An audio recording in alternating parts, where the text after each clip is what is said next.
Hello friends, I really hope you're well, and it's very early morning here in London, and I woke up with the need to catch up a little bit with you. As I said in my last video, I was going to try and do a little bit more of this little catch-ups because it feels very appropriate and it feels very intimate. I really been thinking that it's nice to connect to all the people who follow my work in a more intimate way, and this gives me the opportunity as well to keep you updated with whatever comes up in my life, and which I always then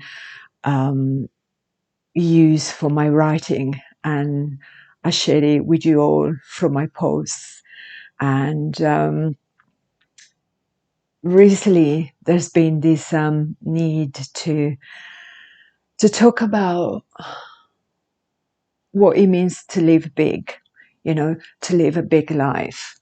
It was quite a few months back when I suddenly heard this message, living big. Like, it was quite imposing, living big. And I've been wondering ever since, how do we live big? What is a big life? Because all of us will have a different idea of what that may mean. For some people, it may mean having quite a few quid in the bank. For others, it may mean living in a very big place or being free from, rules or regulations. So yeah, I've been wondering what that actually means for me. And as time goes by, I see this concept expanding and changing. And it's quite amazing to see how relevant it is and how important it is for me to truly make space around me so I can live bigger and I can grow into a larger version of myself. And I wrote something a couple of weeks ago on Substack. As you probably know, I've been trying to create a little space on this new platform. It's still very new for me. I'm still unsure of things, and I learn as I go along. But it's a good platform, and it gives me the opportunity to get more people know about A Walk in Grace. And so I'll read it to you. I read you a little snippet. So let me see. Space. Make space and breathe. I kept on telling myself while I started to clear the winter displays. As my home is a reflection of my inner dwellings, I know the time has come to let go of the one thing I've carried with me most of my adult life.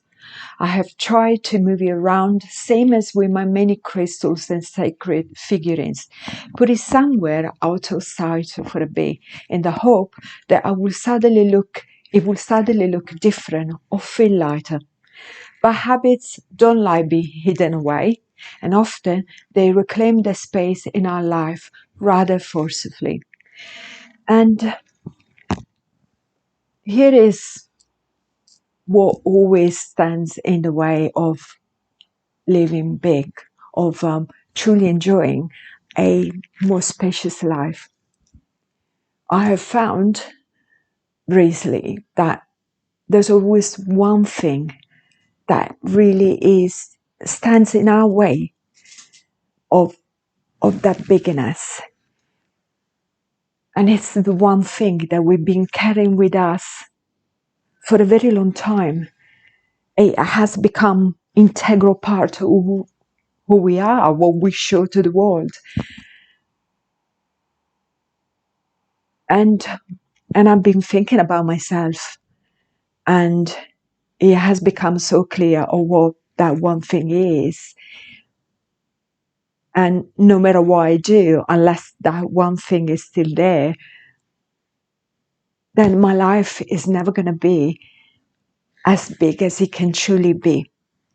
And this doesn't mean that that one thing will suddenly go away and I'll forget all about it, and I'll be living this fearless life with no fear, and I wake up in the morning and I'm a brand new me.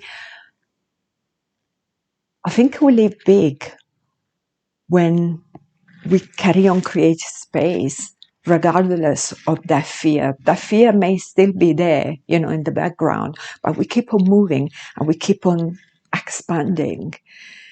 And so yes, I'm truly enjoying this concept of being a larger me, regardless of whatever I may be feeling, or my worries or my anxiety.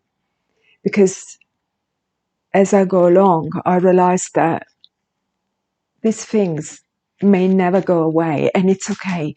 It really is okay. It's part of my humanness, of me being in life. And I often find that as we look for a connection, a deeper connection with our soul self, that somehow whatever we do, whatever we tend to do, and whatever we learn stays behind us, often on the yoga mats, in the rituals we perform. It doesn't always come into our every moment.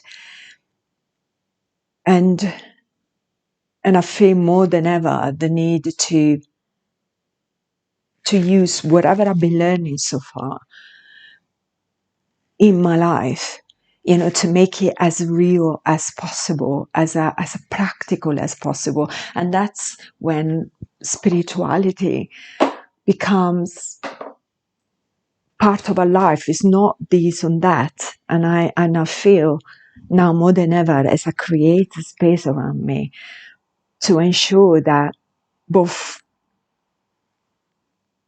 my soulful life and my very practical life come together.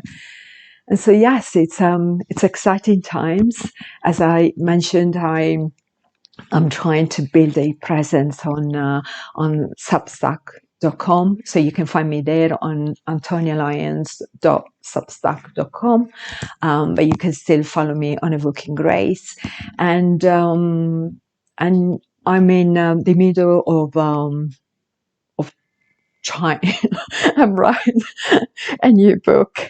It's taken me quite a bit of time, and it's quite an amazing journey, because as I write, then suddenly things come up, and I see how they relate to me, and then how I can translate that into words and put them onto a page. And it's a very beautiful process, but it takes time, and it requires a little care and a lot of commitment.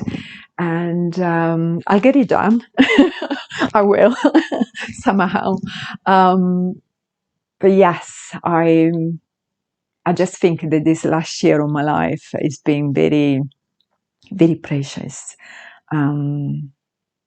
I wrote, as you know, a book, my very first book last year, and it was a beautiful moment within all its messiness, because it really was a messy time.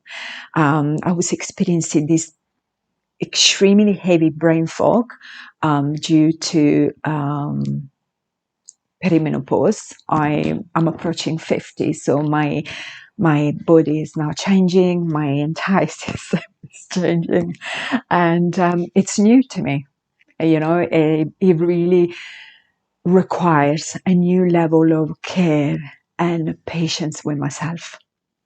And at the time, I was multitasking, juggling loads of different things, a full-time job, this new time in my life, and lack of sleep, severe lack of sleep, and then trying to write in a way that could be relatable to others.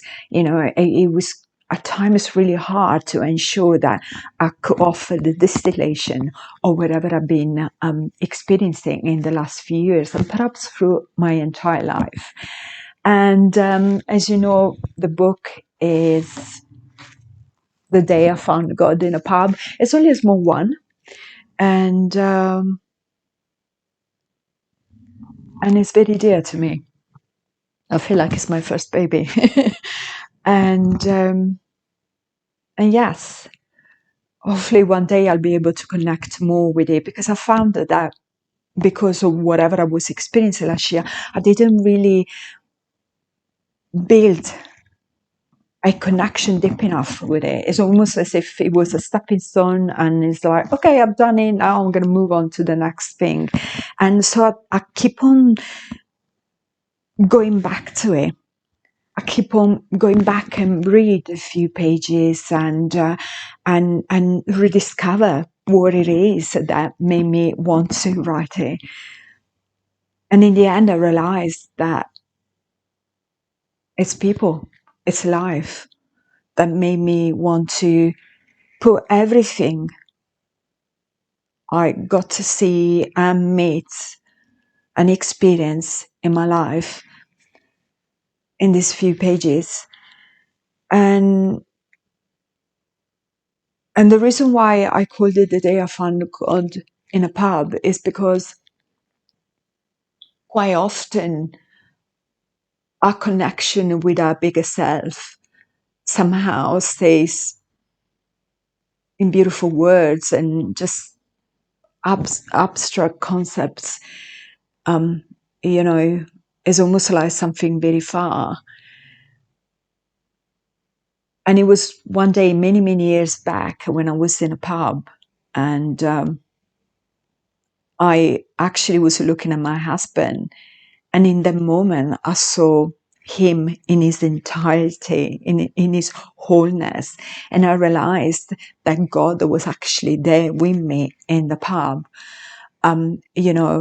Not just in the quiet places, in the moments when I'm lighting the candles on my altars, or, when I'm away from life as it is.